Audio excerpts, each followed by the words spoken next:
look like a girl today. Hey guys, it's Alexia, and this week I'm going to talk about freshman advice, but this is the college edition. So if you don't already know, I'm a sophomore in college and I'm studying biochemistry, so my freshman year was basically hell. I'm here to tell you how not to ruin it like I almost did. So let's get started. Go to class. Don't sleep in. Don't skip. Just go. I know, Netflix looks so much more promising. I mean, who doesn't want to have a movie marathon? But you're paying a lot of money to be there, so why not just go to class? Also, in addition to that, some teachers will give you absences, like excused absences. Like here, we normally have like 3 to 5 that you're allowed to miss and it won't like penalize you or anything. Save those, because there's going to be a week where you're going to be really sick, and if you use all the absences in the beginning, like I did last year, then you're going to really hate it when you have to get up and it's cold, you gotta go to class sick. Do not buy your books until you have your first class. If you go to a bookstore and you ask them what you need, they're going to give you the textbook, workbook, lab manual, study guides, flashcards, everything that you're not going to need. Then you're gonna go to class and the professor's going to say, oh, you only need to buy the textbook. And then you're stuck with $500 of extra junk that you don't really need. Also, that being said, don't buy your books from the bookstore. I can tell you from experience, I just bought a $400 book that I just went and looked up on Amazon and it was $70. Order them on Chegg or Amazon or anything else that's not the bookstore, because that is going to be the most expensive book. Along with the whole book subject, make sure you read the book before you go to class. It'll take like 20 minutes max, and then when you go to class, you're not going to have to try and write down every single thing the professor says because you don't know any of it. It's going to be easy listening. Most of it you'll have already heard because you've already read it in the textbook. And then you'll only have to write down stuff that you haven't heard before, so it's like new material. It's so much easier to learn this way and it's less stressful.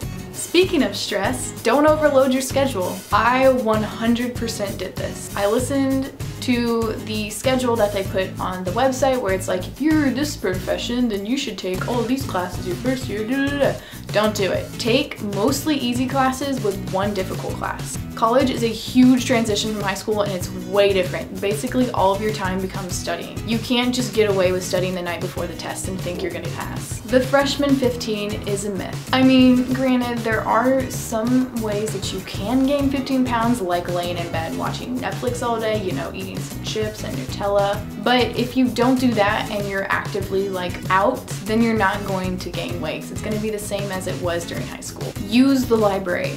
It is not there just to look pretty. It is like literally the best place to study, because then you don't have distractions and you don't have roommates to bother you. It's just so much easier. Roommates. That's a fun subject. Could end up being your best friend. Could end up hating them. You never know. It's different for everyone. It's not a sleepover. Also, make sure you set up like either a contract or an agreement saying who's gonna buy what, who's going to clean what, and what you're going to do if you have an argument. Because otherwise, you're going to end up being the one to clean all the dishes and replace all the toilet paper and all that fun stuff nobody wants to do. Go to your professor's office hours. Most of the professors are sitting there by themselves because nobody ever uses the office hours. But then the people that do go end up making really good connections with professors, and when you want, say, an internship or you want to go on the study abroad, they're good at doing the recommendation. Also, if you don't understand something in class, they're there to help you pass the class. Find a balance with your time. Now, I know I said earlier that you're basically going to be studying the whole time, but you have to be able to balance studying with leisure. Now, I'm gonna be honest, it took me a couple months to find a balance. There's lots of fun things to do instead of studying. You're making a bunch of new friends, they want you to go out with them. I mean, of course, it sounds fun. Just make sure you find a way to balance it. It's okay to say no. Also, when you study, do not sit and study for like a good 8-hour period. Make sure you study for like 2 to 3 hours and then you need to go do something. Like, don't go watch Netflix because you know you're gonna get sucked in, and you're not just gonna watch one episode. It's gonna be like 5 or 6, and then, oh god, now it's 6 a.m. and it's time to get up. No, you need to go do something like swim or rock climb or run, but go do something so that then when you come back, you can like get a snack, and then study more and actually get stuff done. But I think that about wraps it up. If this helped you at all, make sure you please give this video a thumbs up and don't forget to subscribe. And here's a shameless self-promo for all my social media, which will be down below. My last video was a boyfriend tag, so if you haven't seen that, you should go check it out. And I'll see you guys next week. Bye!